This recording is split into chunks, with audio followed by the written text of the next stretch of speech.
Diabetes নিয়ে আমাদের মনে অসংখ্য প্রশ্ন আছে, তেমনি ইনসুলিন নিয়েও কিন্তু আমাদের মনে প্রচুর প্রশ্ন আছে। যেমন ইনসুলিন কি, ইনসুলিন শরীরে কোন অংশ থেকে তৈরি হয়, ইনসুলিনের কি ভূমিকা ডায়াবেটিসের পিছনে, ইনসুলিন আমাদের শরীরের বাইরে তৈরি করা সম্ভব কিনা, ইনসুলিন কি কি ফর্মে আমাদের শরীরে দেওয়া হয় এবং ইনসুলিন দেওয়ার কোনো কমপ্লিকেশন আছে কিনা, এই সমস্ত বিষয়ে আজকের ব্লগে আলোচনা হবে। তো চলুন আজকের ব্লগ শুরু করা যাক।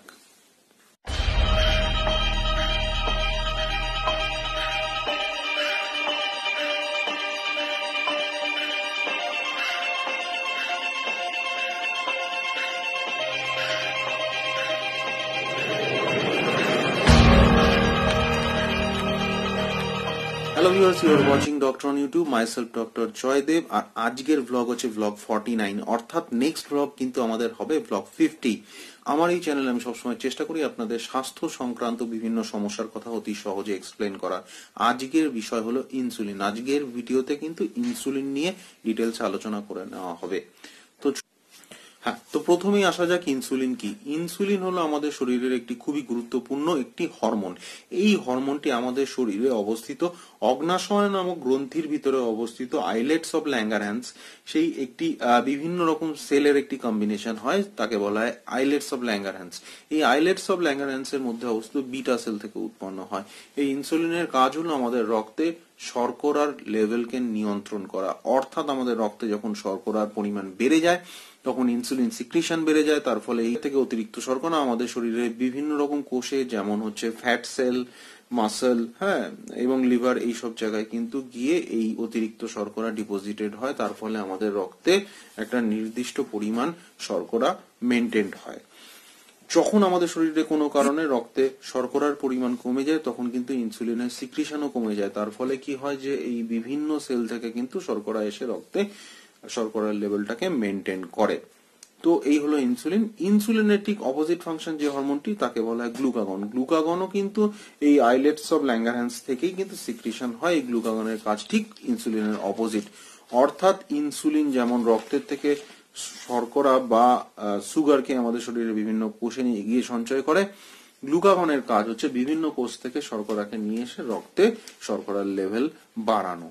তো এবার আমরা আলোচনা করব যে ডায়াবেটিসের ক্ষেত্রে ইনসুলিনের ভূমিকা কি। ডায়াবেটিসের ক্ষেত্রে আমরা আমাদের আগের ব্লগে আমরা আলোচনা করেছি যে ডায়াবেটিস কত ধরনের হয়। সেই ব্লগটি না দেখে থাকলে এই ভিডিও শেষে আমি সেই ব্লগের লিংক আপনার মোবাইল স্ক্রিনে শেয়ার করে দেবো, আপনি সেখান থেকে ক্লিক করে সেই ব্লগটি দেখে নিতে পারেন। তো এখন শর্টে বলে রাখি যে ডায়াবেটিস দুই ধরনের সাধারণত হয়ে থাকে, যেটা টাইপ 1 ডায়াবেটিস এবং টাইপ 2 ডায়াবেটিস। টাইপ 1 ডায়াবেটিসের ক্ষেত্রে কি হয় যে বিটা সেল থেকে ইনসুলিন তৈরি হয়, সেই বিটা সেলের এগেনস্টে আমাদের দেহে কিছু অটো অ্যান্টিবডি তৈরি হয়। কমনলি কি হয় যে অ্যান্টিবডি আমাদের শরীরে বিভিন্ন যখন বাইরে থেকে বিভিন্ন রকম ফরেন ইনভেডার যখন আমাদের শরীরে প্রবেশ করে, যেমন বিভিন্ন রকম ব্যাকটেরিয়া বা কোনো ফরেন সাবস্টেন্স, এই অ্যান্টিবডি কিন্তু তার এগেনস্টে কাজ করে। কিন্তু অটো ইমিউন ডিজিজের ক্ষেত্রে কি হয়, এই অ্যান্টিবডি আমাদের শরীরেরই কোনো আমাদের নিজস্ব স্ট্রাকচারকে অ্যাটাক করে।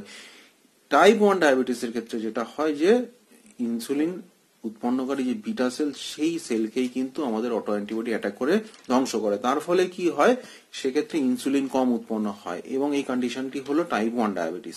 আর টাইপ 2 ডায়াবেটিসের ক্ষেত্রে বিটা সেল থেকে যে ইনসুলিন তৈরি হয় তার নর্মাল লেভেলই তৈরি হয় অথবা সামান্য কম পরিমাণে, কিন্তু যে ইনসুলিন উৎপন্ন হয় তার সেন্সিটিভিটি নর্মালের তুলনায় কম। তার ফলে কিন্তু টাইপ 2 ডায়াবেটিস ডেভেলপ করে। তো এবার আমরা আসবো যে ব্যাপারটা নিয়ে কথা বলবো, সেটি হলো যে ইনসুলিন কি আমাদের শরীরের বাইরে তৈরি করা সম্ভব? হ্যাঁ, অবশ্যই তৈরি করা সম্ভব, কারণ বিভিন্ন ডায়াবেটিসের রোগীরা কিন্তু বিভিন্ন সময় ইনসুলিনের ইনজেকশন নিয়ে থাকেন। এই যে ইনসুলিন পাওয়া যায় বর্তমানে, তা কিন্তু রিকম্বিনেন্ট ডিএনএ টেকনোলজিতেই কিন্তু আমাদের শরীরের বাইরে তৈরি করা হয়।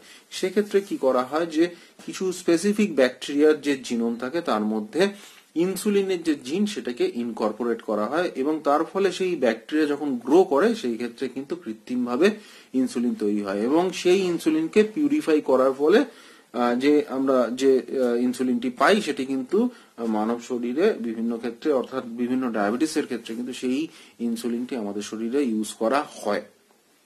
তো এবার আমরা জাস্ট শর্টে আলোচনা করব যে কত ধরনের ইনসুলিন পাওয়া যায়, অর্থাৎ যে ইনসুলিনের ইনজেকশন নেওয়া হয় সেটা কি কি ধরন হয়। বিভিন্ন কার্যকারিতা অনুযায়ী কিন্তু বিভিন্ন ধরনের ইনসুলিন দেওয়া হয়। তার মধ্যে হলো র্যাপিড অ্যাক্টিং ইনসুলিন যেটা কিন্তু 5 থেকে 15 মিনিটের মধ্যেই কাজ করে, শর্ট অ্যাক্টিং ইনসুলিন যেটা মোটামুটি 25 মিনিট থেকে 30 মিনিটের মধ্যে কাজ করে, ইন্টারমিডিয়েট অ্যাক্টিং ইনসুলিন যেটা মোটামুটি 8 থেকে 10 ঘন্টা অবধি কাজ করে, এবং লং অ্যাক্টিং ইনসুলিন যেটি আপ টু 24 আওয়ার্স কিন্তু কাজ করতে পারে।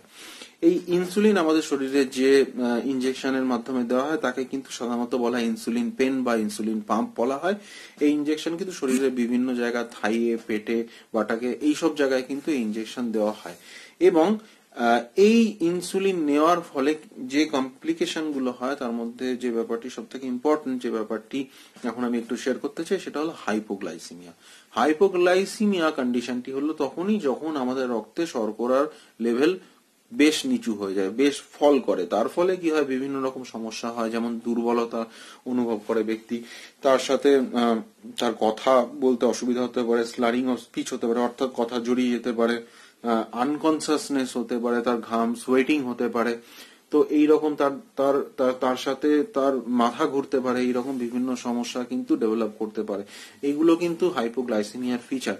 যদি কোনো ব্যক্তির কোনো সময় হাইপোগ্লাইসিমিয়া ডেভেলপ করে, সেই ক্ষেত্রে কিন্তু তাকে সঙ্গে সঙ্গে শর্করা জাতীয় কিছু খাবার কিন্তু খেতে হবে, যেমন চিনি বা মিষ্টি জাতীয়, এবং প্রয়োজন হলে ডাক্তারের পরামর্শ অনুযায়ী কিন্তু গ্লুকাগন পেন পাওয়া যায়, সেটাও কিন্তু যদি ডক্টর প্রেসক্রাইব করেন সেক্ষেত্রে কিন্তু কেউ ইউজ করতে পারে। তো আজকের ভিডিওতে আর বেশি কিছু আলোচনা করব না। আজকের ভিডিওতে আমরা দেখলাম ইনসুলিন কি, আমাদের শরীরে কোথা থেকে উৎপন্ন হয়, ডায়াবেটিসের ক্ষেত্রে ইনসুলিনের কি রোল, ইনসুলিন আমাদের শরীরের বাইরে কিভাবে উৎপন্ন করা হয়, ইনসুলিন কত ধরনের হয়, এবং ইনসুলিন নেওয়ার ফলে আমাদের কি কি কমপ্লিকেশন হতে পারে।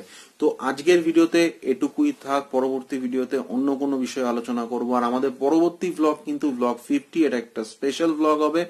আপনাদের যদি কোনো স্বাস্থ্য বিষয়ক কোনো কোয়ারি থাকে তাহলে অবশ্যই নিচের কমেন্ট সেকশনে পোস্ট করবেন।